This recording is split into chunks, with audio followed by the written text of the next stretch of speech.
Thank you, Jeremy Harris. Yes, give him a round of applause. Our rotary bell seems to be missing. I don't know what happened to it. So when it comes back, I'll start ringing it again.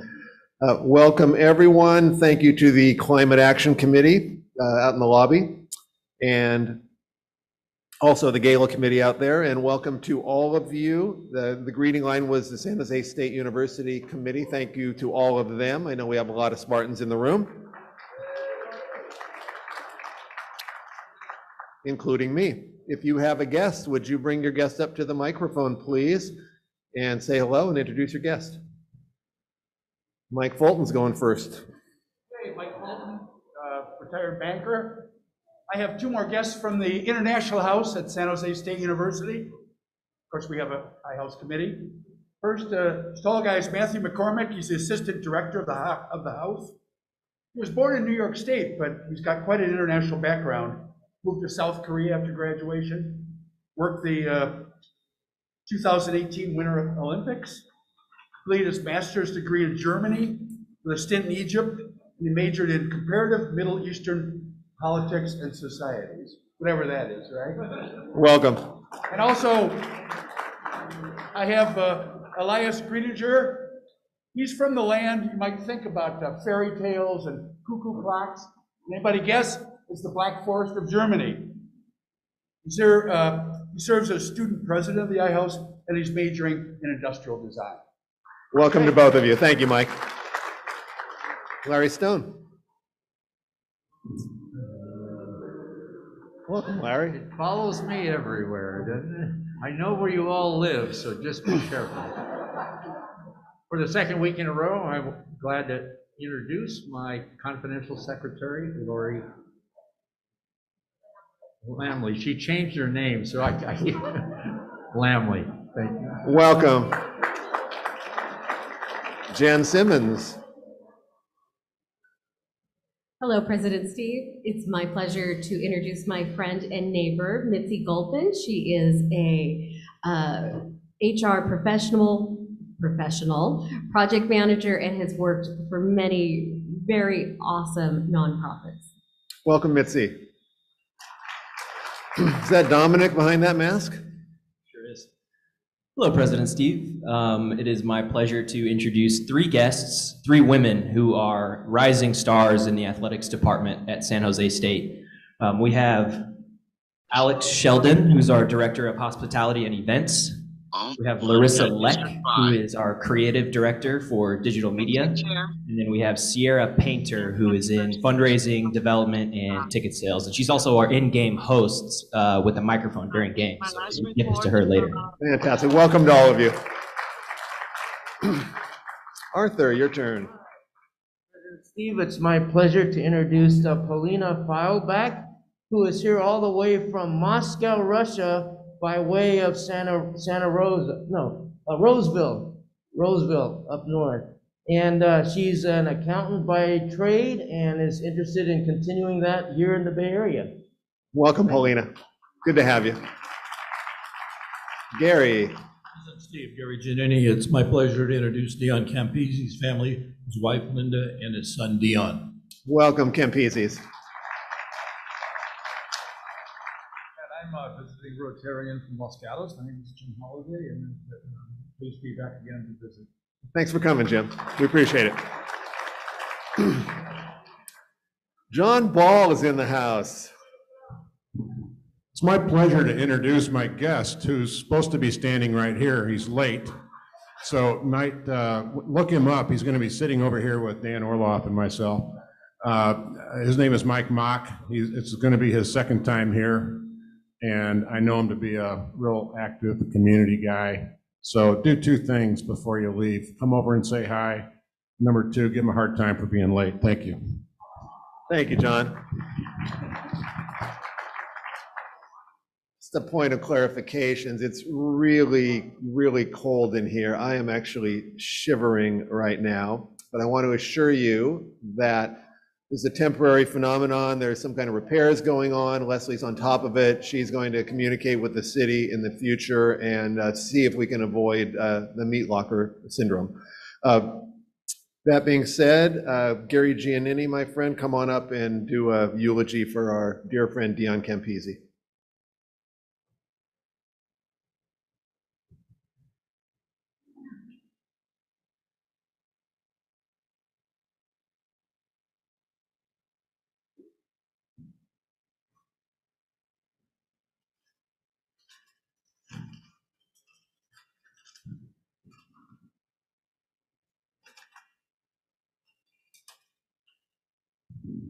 Dion Campisi was born August 8, 1941 in San Jose, California, and passed away on December 20th, 2021.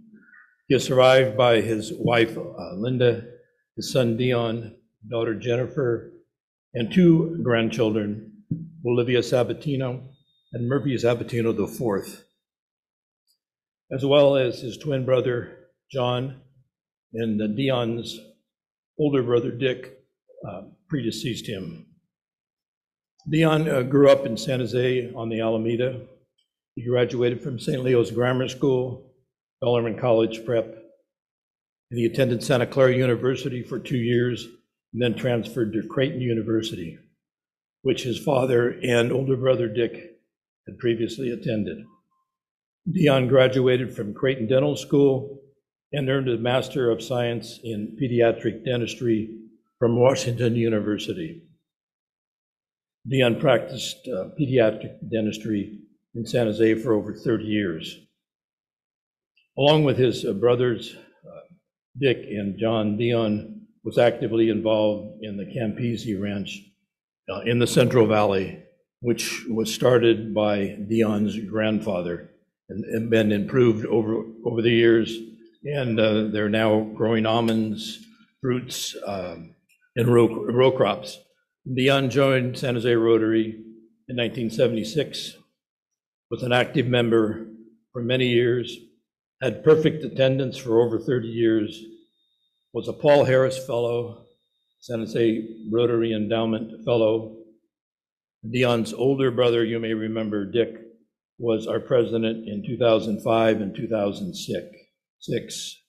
And his brother John is still a member today. Rest in peace, my friend Dion.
Thank you, Gary. Dion, we will miss you.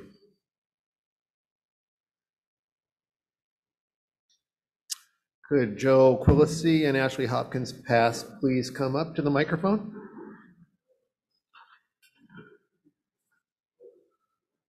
And apparently our bell was stolen, I was told a couple minutes ago. Yes, I'm not even making that up, beyond what I could make up. So Joe, please introduce Ashley. Thank you. Thank you, Steve.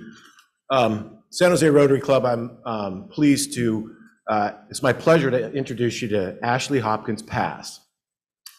I'm not going to take my full minute because Jerry Silva gave me the hook last time I did this. So I'm only going to give you 2 fun facts about Ashley. She was raised in Texas, and her father was in the hospitality business. And one of the nearby properties that he managed was a resort. But in Texas, a resort is called a dude ranch. So she was raised near a dude ranch, and some people from Hollywood took fancy with the dude ranch, and they decided to film some movies there. So one day, Mom and Dad had to run an errand, and Dad went over to the resort next door and came back with the actor born Marion Morrison, nicknamed the Duke, none other than Ashley's early babysitter, John Wayne. He was filming The Alamo. So early babysitter, John Wayne. And then the second fun fact is that Ashley loves to travel. She was in Taiwan in 2010, and she decided to take a culinary arts class. So she enrolled for the class. The class was made up of the chef, the assistant chefs, Ashley, and one other classmate. And the classmate turned out to be the guitar legend for America's formerly #1 band, the Led Zeppelin, Mr. Jimmy Page. So once again, early babysitter, John Wayne, and culinary arts classmate, Jimmy Page from Led Zeppelin. And now Ashley will tell you some more truths.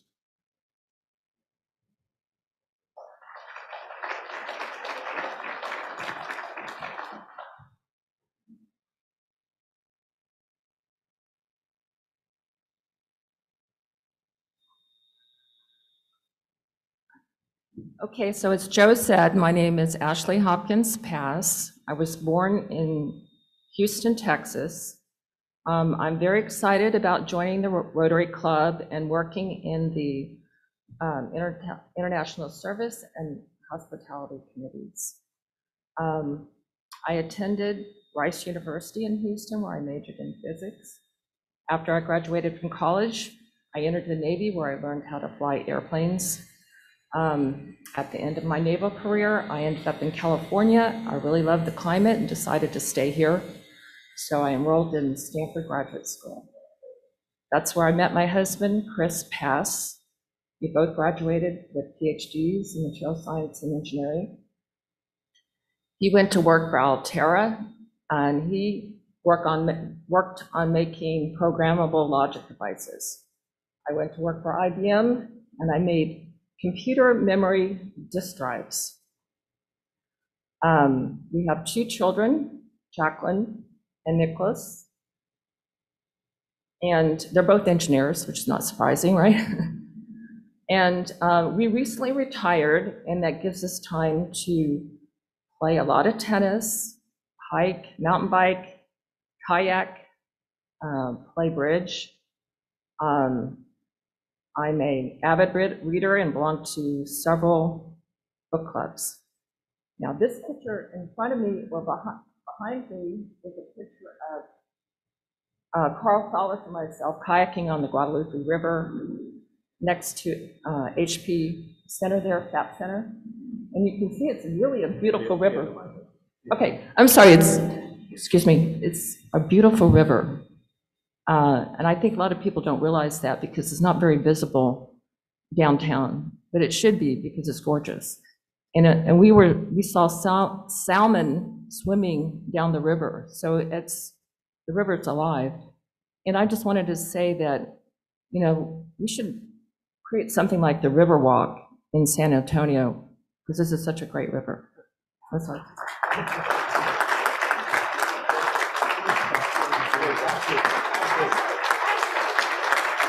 Come on back, Ashley. I feel much less accomplished than I did about 2 minutes ago. Welcome, Ashley.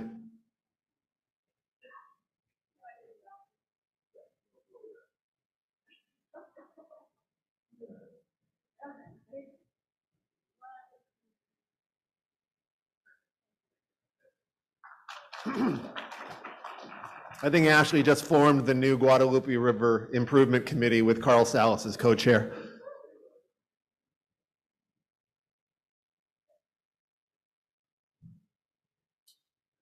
Deanna Persai, Megan Fluke, and Mark McKenna. I don't know if all three of you are here. There's one, there's two, there's three. Excellent. They're going to be talking about the Climate Action Committee. Please welcome them. Hello, welcome, fellow Rotarians. I must be going through menopause because I'm super hot today, so I don't know what you guys are thinking about this cold, but I'm totally hot and we're dressed. But thank you. I'm Deanna Persai, and I'm the chair of the Climate Action Committee this year, and we're doing some lovely work. You can go to the next slide. The Rotarian International, adopted, there we go, Climate Action Committee. Thanks to Michelle Acosta for this beautiful slide. We are tackling environmental issues the way we Rotarians always do, coming up with projects, using their connections to change policy and planning for a better future for our children and grandchildren. Our Climate Action Committee right now meets Mondays at 4 p.m. over Zoom. We've got about 35 members. And then past President Rod leads our District Climate Action Council at 5 p.m. over Zoom, and we'd surely love to have your leadership and participation. The first project we have coming up is a lithium-ion battery recycling project. It's March 19th, and you can help. So this is a resource that's really needed for electrification in the future for our cars, and lithium-ion is a precious resource. We all have it in our junk drawers. So we are looking for cell phones and old tablets and electronic toothbrushes and wireless headphones and power tool batteries, and anything with a rechargeable battery would be dearly, dearly appreciated. We're working with the Interact Club at Santa Teresa High School on Saturday, March 19th, the same day of our beautiful gala. From 9 to 1, you got a flyer, and we'd surely love any lithium-ion batteries that would really, really help the environment and help our children's future. Next project, we're going to hear from Mark McKenna. So I'm going to talk about the carbon offset project. And I want to say just a few months ago, I began to consider sort of my own climate impacts and the impacts of the club's activities. In 2020, we surveyed you as our members, and 73% of you said that you drove to our meetings, while 17% walked, and one person arrived by some other means. And I assume that's Carl on his bike, so good on you, Carl. It's not practical for everyone to walk or to bike, but if we can't eliminate, we can at least offset the climate impacts of our own activities and those of the club. So this is the plan. Maybe you saw the table I was standing out front. If you filled out a survey, great. If you took a survey and promised to fill it out now and return it to me, great. If you haven't filled out a survey, come by the table on your way out and fill out a survey. Once a month, we'll be gathering data on how you got here and how far you drove, and then we'll be purchasing carbon offsets to cover the impact of our weekly meetings. That's the start. We'll also be reaching out to all the committees, so you can expect to hear from me. We want to see how we can calculate the carbon impacts of your activities and what we can do to offset those impacts. Finally, I want to say, Kermit was wrong. It is easy and in fact necessary to be green. So our goal is for the club to be 100% carbon neutral by 2025. I hope you'll join us in that objective. Thank you. Thank you, Mark. I'm Megan. I'm a red badger, almost blue badger. Woohoo. I'm excited to invite you, thank you, Mark. I'm excited to invite you to join a Rotary Go Green team that our committee has created in partnership with the City of San Jose. There's a flyer at each table about this, and also more flyers at one of the tables in the entrance. So joining a Rotary Go Green team, this is not another committee. This is a chance, though, to come together with a small group of 4 to 8 fellow Rotarians each month for 9 months. You'll get a chance to really get to know one another as you work together to become both more prepared for an emergency with your family and also reduce your carbon footprint. This will be fun. You will learn something new, and your household will likely save money as a result. This is a minimal amount of time. It's just about an hour a month that you'll be meeting with your team. And for every 2 people who complete the program, Rotary will plant, with our Climate Action Committee support, plant a tree in San Jose. So every 2 people who complete this program, a tree will be planted. So please grab a flyer at your table and email me if you're interested in forming and joining a team. Right now we have 4 team leaders, and so up to 4 teams that'll be formed. Thank you. Yeah, and that's it. Thank you. I'd like to just give a special shout out to Debbie Caminiti, who helped during with the Climate Action Committee when I was gone in the fall, to Miss Kathleen Wright, who led a tour at the Tech Museum, to Michelle Acosta, who designed these beautiful flyers, and to our new Red Badger, Ravinder Lal, who printed these flyers in kind for us at his UPS store. Thank you.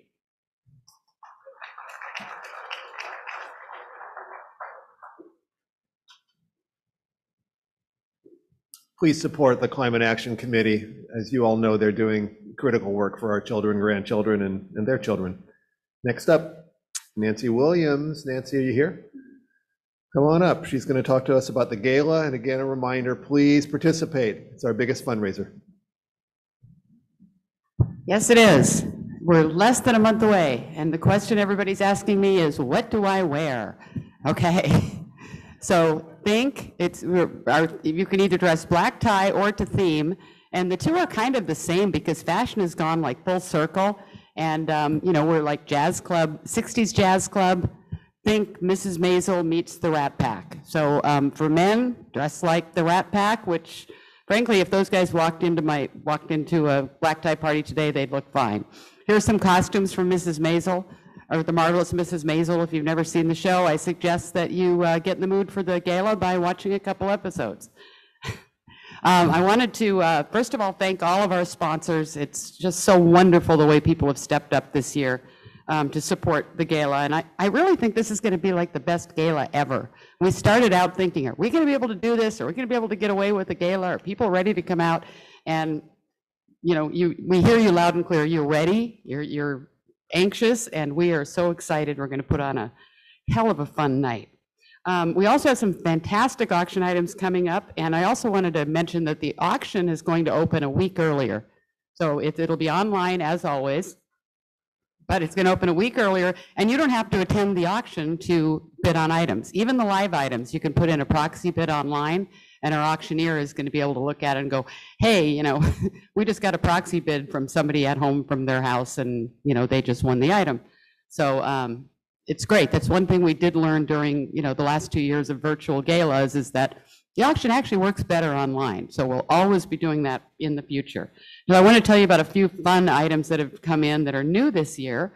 The Lee Weimers Committee is donating a jingle by the Jingle Guys called Pod Help the Outcasts. And do you remember that really fun jingle video that they did for Rotary and for the Lee Weimers Awards? Well, they basically donating a jingle. Jason Minsky is donating a VIP Christmas in the Park experience for 8 people. And he goes on to describe more about what that's about, and I'll wait until you can read that. Sal and Amy Pizarro are going to have craft cocktails and a mixology lesson at this cocktail party in their home, and that is for 10 people. Past President Karen Sununu Towery will bake cookies for you for a year. That's something that Sarah Janigan has been doing for 2 years, and she finally said, I'm passing the torch to someone else. The Los Amigos de Washington School Committee is going to do an evening at the South Bay Historical Railroad Society, and that's for 20 people. That sounds really fun. So the members are going to be there with their model railroads, and that sounds like fun, especially if you want to do it with some kids. And finally, before I leave you alone, Bob Keeve has been gone now for 2 years. Can you believe that? It's been 2 years. Can you believe that he still donates to the auction every year? He donated this year, he donated last year, and I've been told he's going to donate next year. So in the spirit of Bob Keeve, think about what you can donate. And if you want to put the auction in your will, we'll take your stuff when you're gone too. Thank you.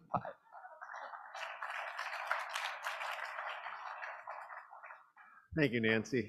Everyone, please be supportive. Is Brian Adams here? Brian Adams with a mask. I didn't recognize him. Let's give Brian some serious love here.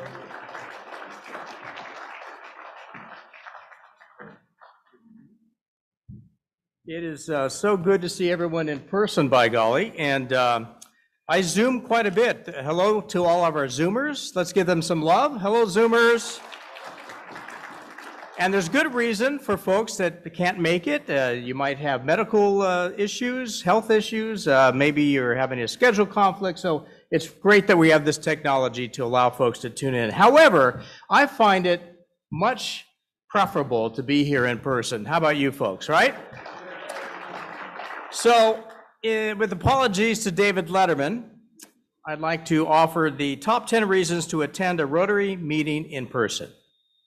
Number 10, if you're very nice, President Steve will let you touch his podium.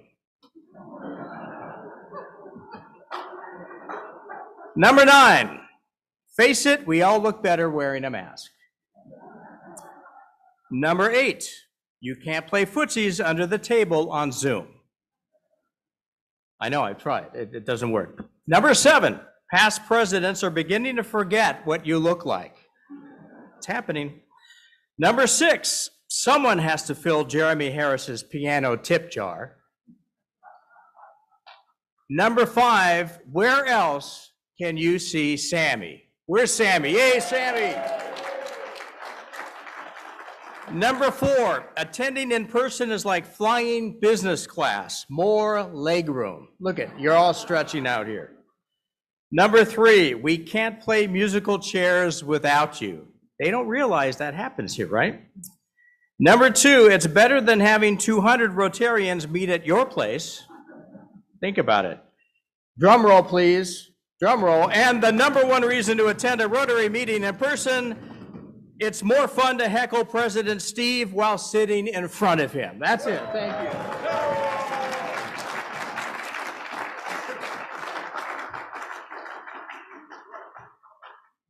So good to have you up here, Brian. Thank you. Next up, Arthur Jew, introducing today's speaker. Arthur. Please give Arthur a warm welcome.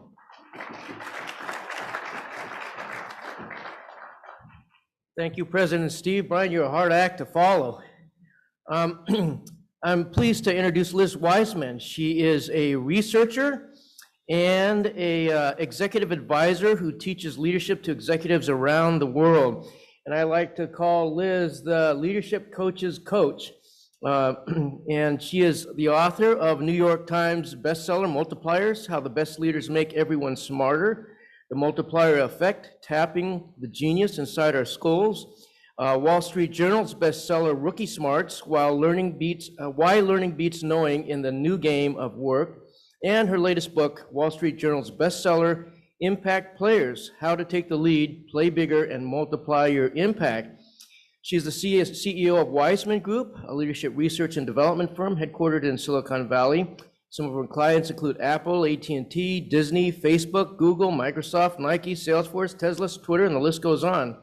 She has been listed on the Thinker 50 ranking, and in 2019 was recognized as a top leadership thinker in the world.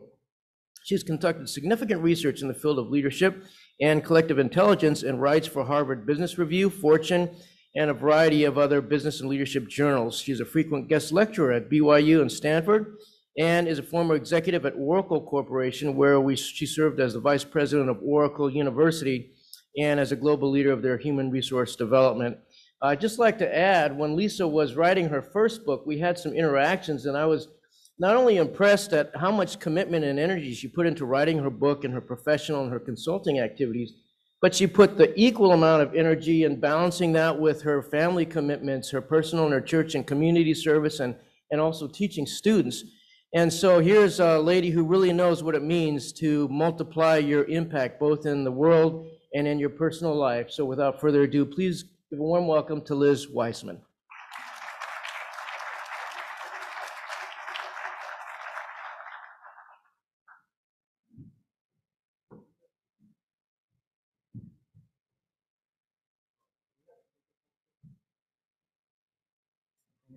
Okay, good afternoon, everyone. I am so delighted to be here. It's good to see a bunch of people in a room.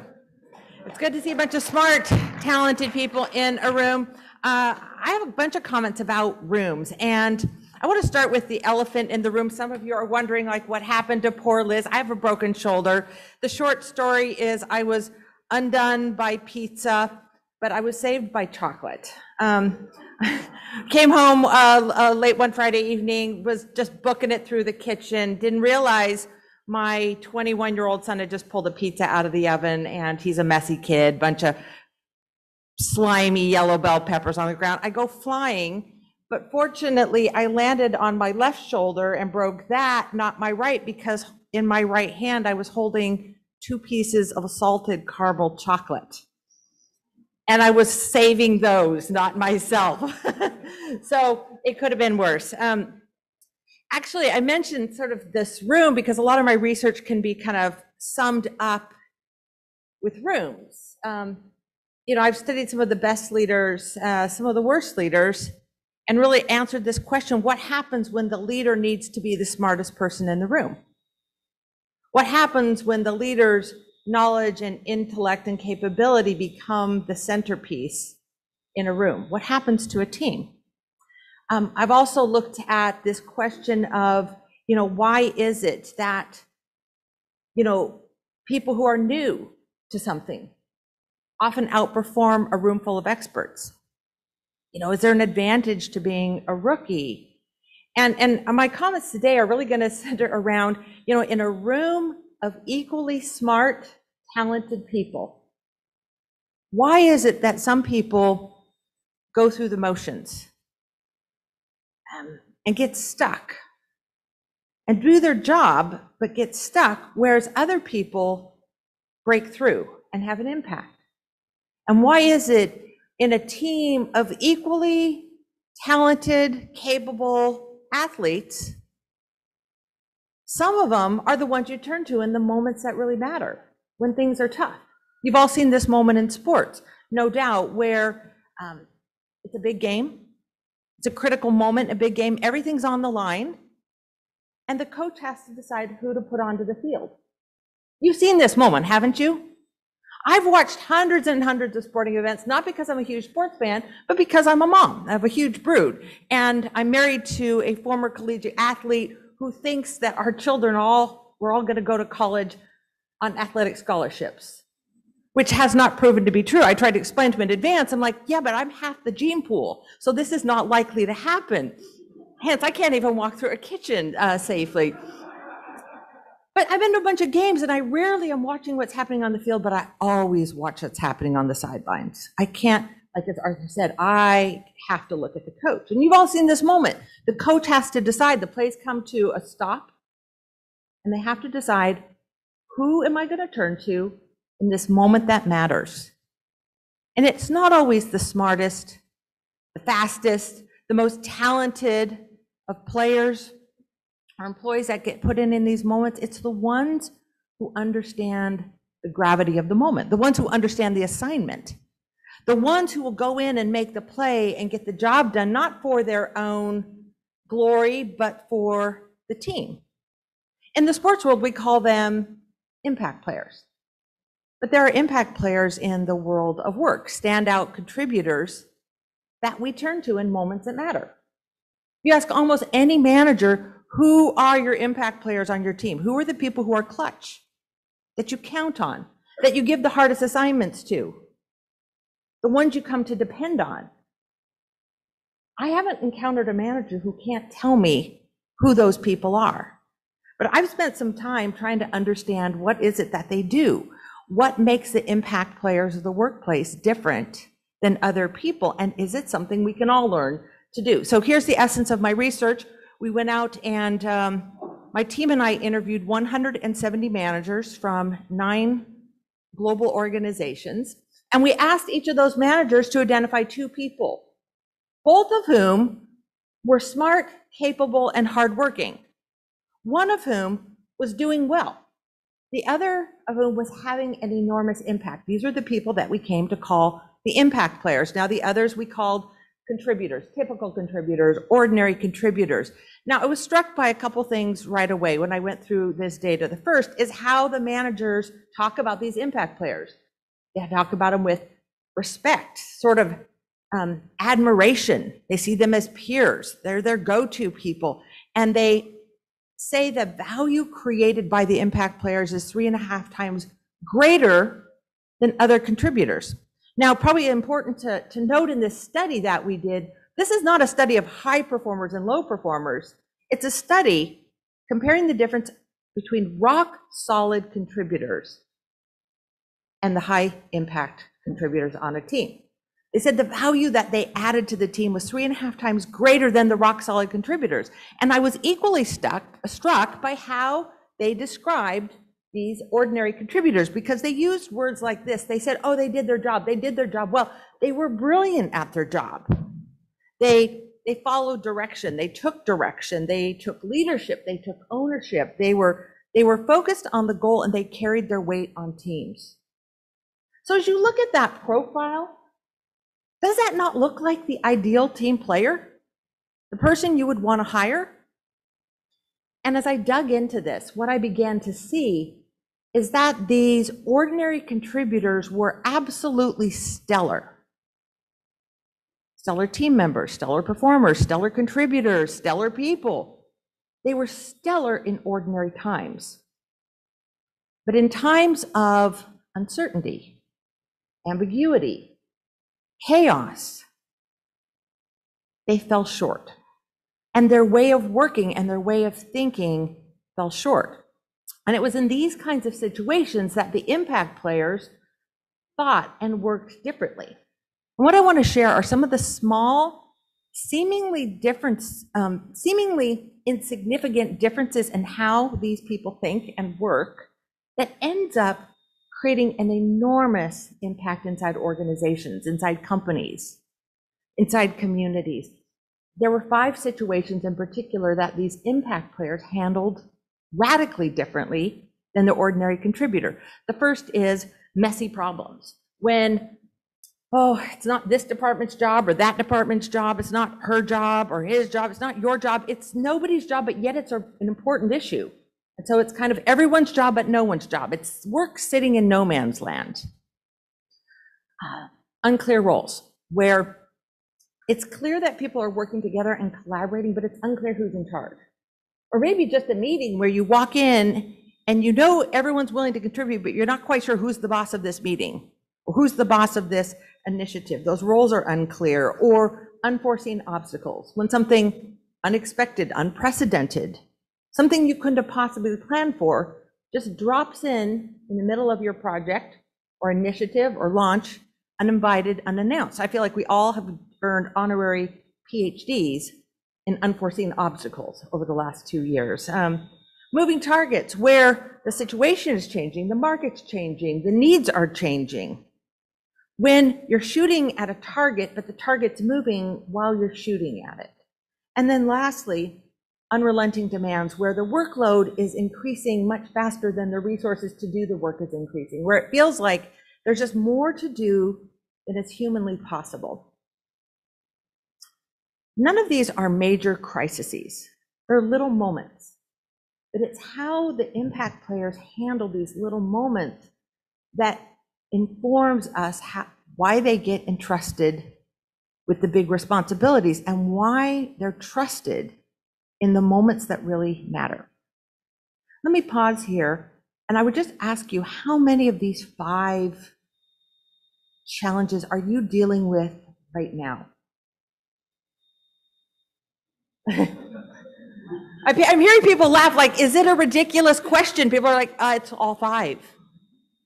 For most people, it's all 5. I call them everyday challenges because we encounter these every day and we encounter them everywhere. If you leave one job or one organization because of these, and you go take a job at another organization, you're probably going to find these same kind of challenges there. They're inescapable challenges. They're the perennial challenges of the modern workforce. And there's something to how these impact players handle them. And it might tell us a little something about what we all need to be able to do to navigate in times of uncertainty. See, we talk about right now, leaders need to be masters of ambiguity and uncertainty. But I actually think we all need to become masters of ambiguity and uncertainty. I brought with me, included a few little GIFs, little animations, little images to help illustrate the difference. Now, the first is a messy problem. When the problem's not really yours, it's not really anyone's, but yet it's important, we face a choice. What do? Do you venture out into no man's land, or do you stay in your lane? See, with the ordinary contributors, they tend to do their job. It looks a little bit like this. Oh, well, it looks like maybe none of these GIFs are going to play right. So we'll just, some people are so busy doing their job, walking down on the sidewalk, looking at their phone, that they don't see the parked car in front of them. Whereas the other person walking across the sidewalk sees an oncoming car, sees a young girl on a bicycle about to enter the intersection. He's not the crossing guard. It's not his responsibility. He jumps onto her bicycle and pulls her down, saves her life. See, while some people are doing their job, the impact player is doing the job that needs to be done. I included a San Jose hero. This is Jojo Mirador. He's a scrub tech. He worked at Santa Clara Valley Hospital.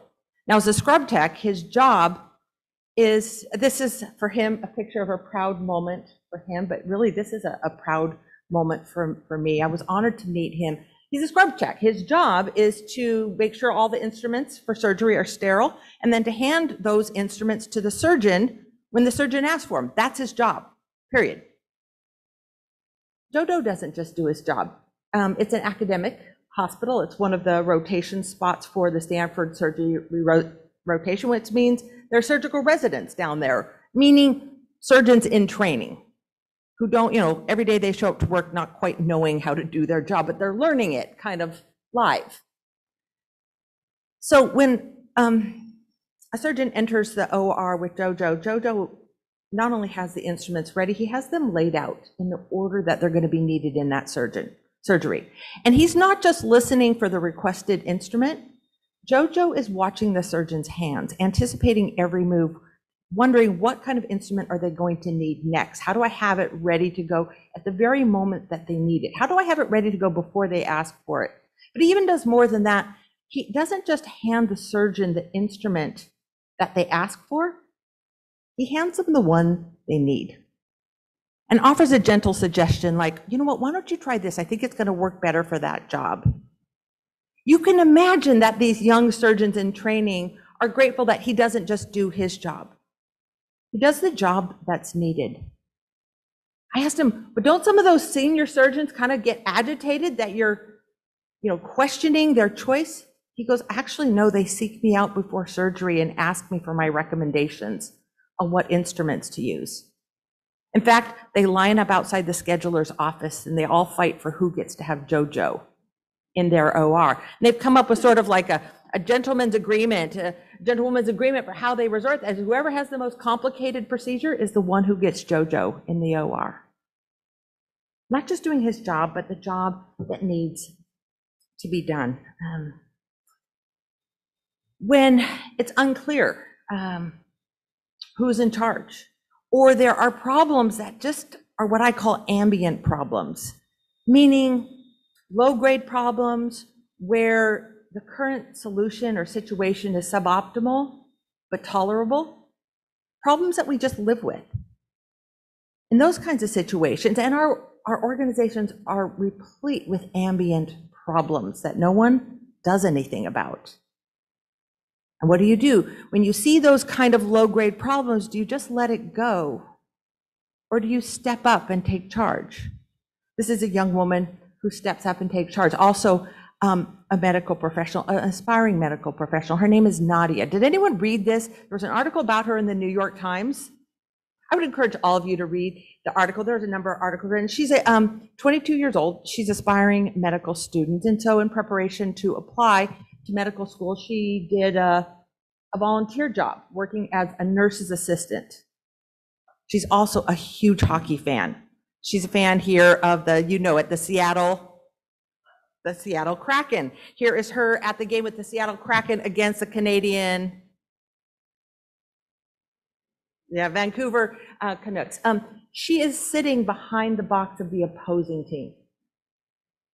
And what does she see? What does she notice?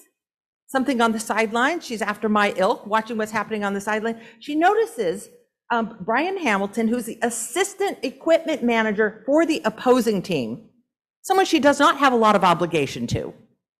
she notices on the back of his neck a mole that she thinks is troublesome. It's something she learned about when she was a nurse's voluntary assistant. And what would most of us do? Like, ooh, that guy should get that checked out. Well, here's what she did. She wrote a message on her phone.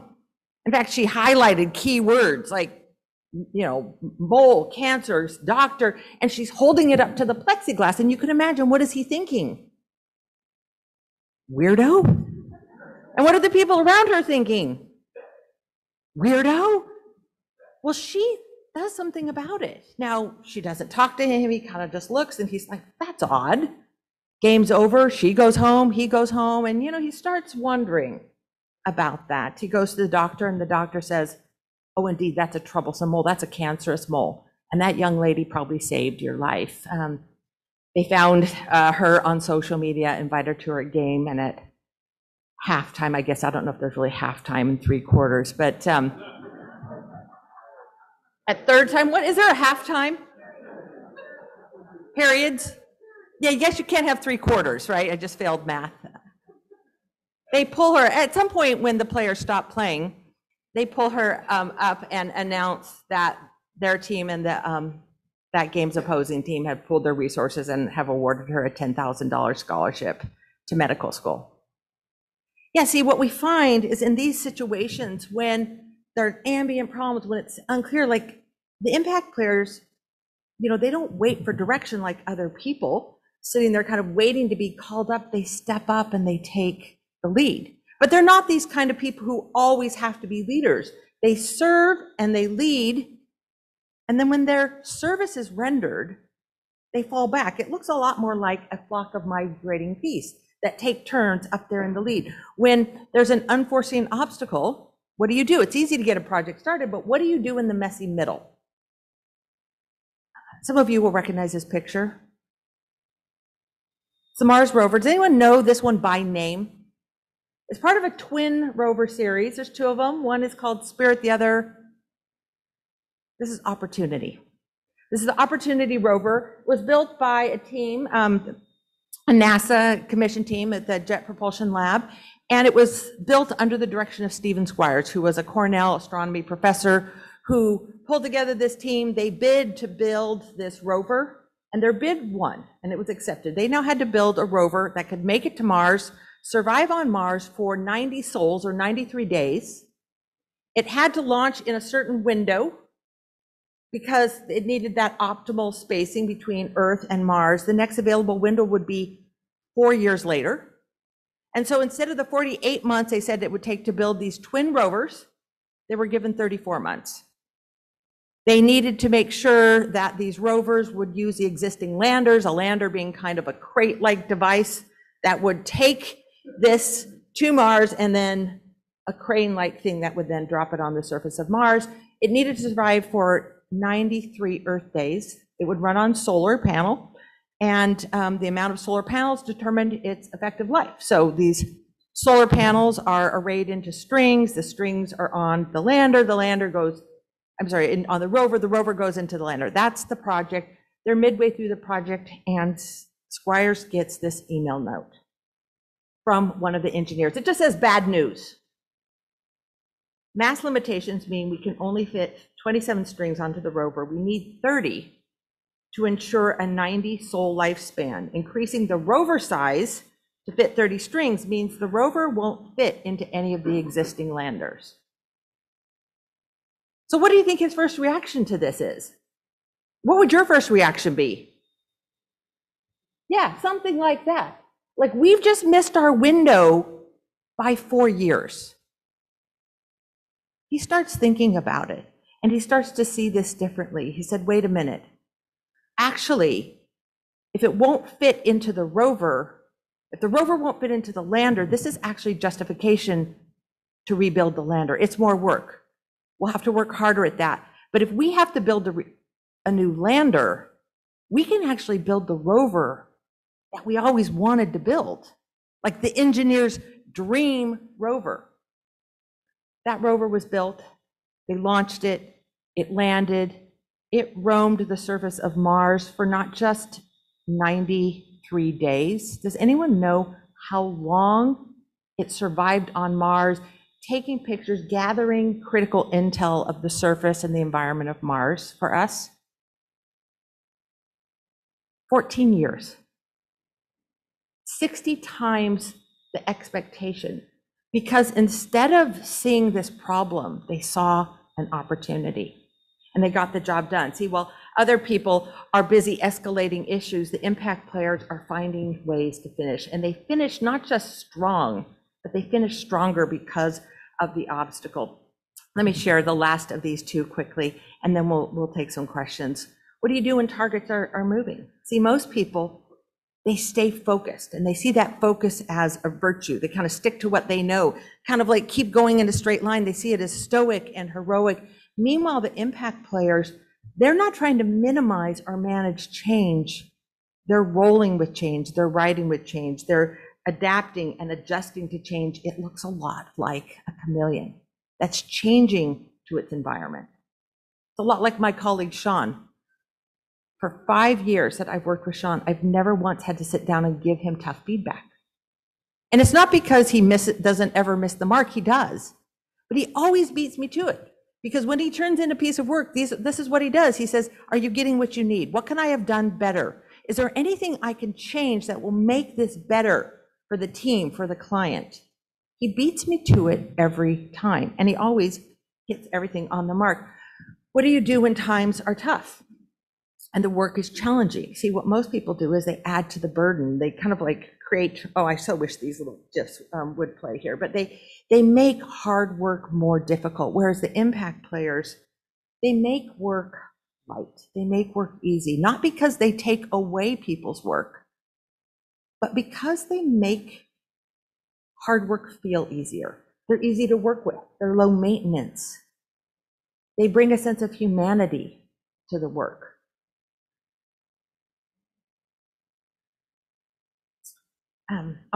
There's a story I so want to share, but I think for sake of time, I'll just end with this. Like, in the end, these are what the things they do differently. But really what's common across all of this is how the most influential, impactful members of our workforce and teams do differently is how they manage ambiguity and uncertainty. It's what we do when we see the wave. For those of you who are locals, who grew up in this area, you know that feeling of standing on the shoreline. Maybe you're out 20 feet, maybe you're out 40 feet, and a big wave comes. Now, what do you do in that moment when you see a big wave coming and you're just a little off of the shoreline? See, if you're me, you turn and you head back to shore. And what inevitably happens to me? Yeah, the wave hits me and I'm tossed and I'm tumbling and I eat sand. Now, if you're my son, who's an amazing surfer, what do you do when that big wave comes? You go into it. You dive through the wave to get to the fun on the other side. You know, the impact players of the workplace move toward ambiguity and uncertainty because they're operating with a different lens. When they see a threat, they don't turn and run. When they see the bee, they don't fear the swarm. When they see a bee, they think this is an opportunity to make honey, and they build a hive. And that is why they end up being difference makers when other people, equally smart, equally talented, equally hardworking, are trapped being position holders inside organizations. With that, Arthur, we have a few minutes to take questions. Thank you.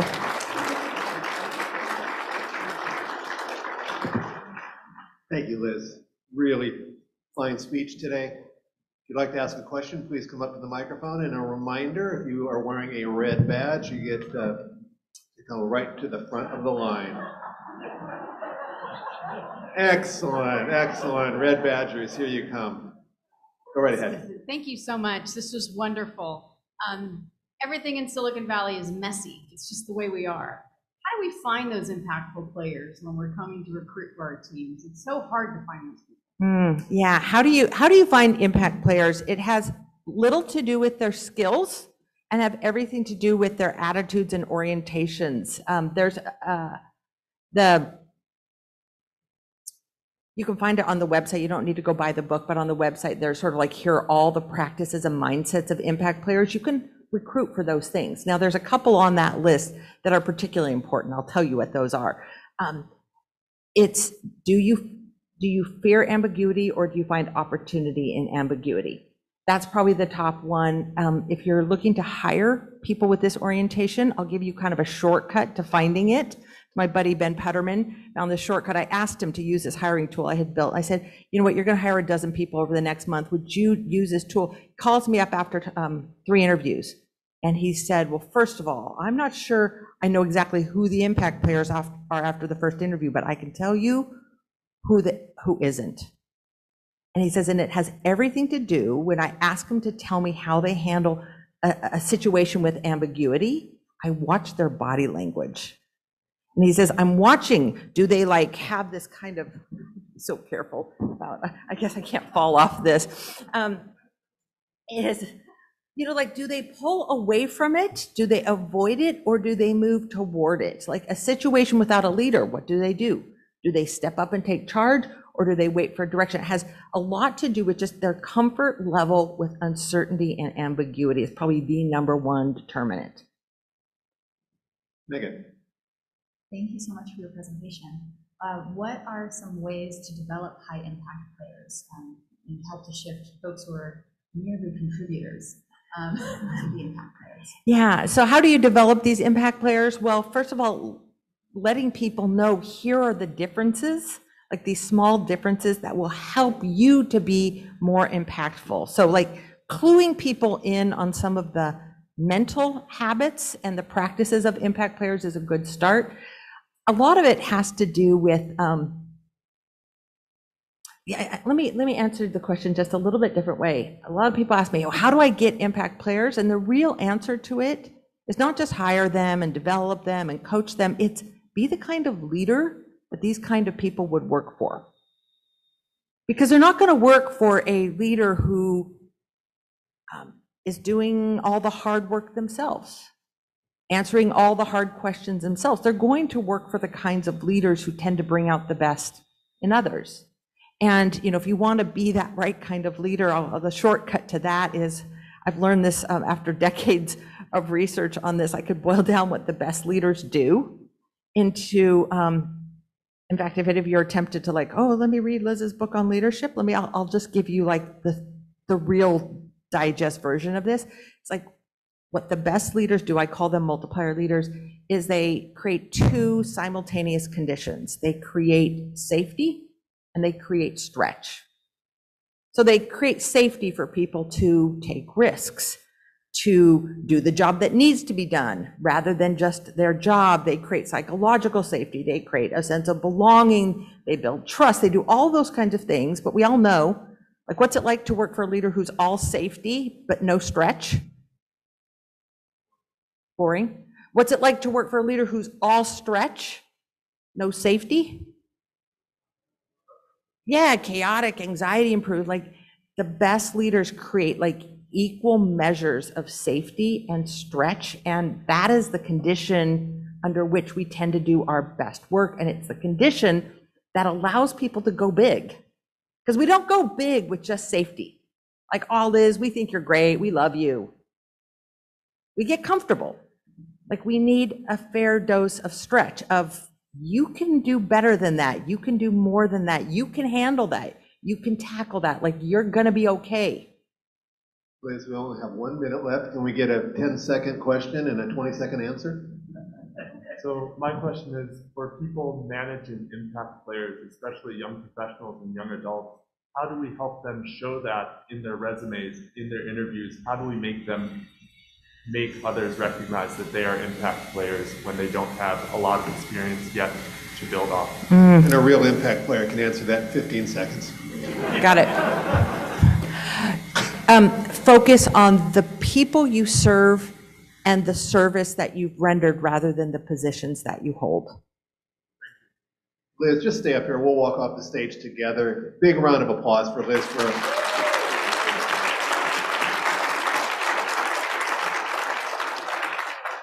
and we will be making a donation in your name to ACE Charter School, trying to create the impact players of the future. And next week, please show up for our dear friend Larry Stone.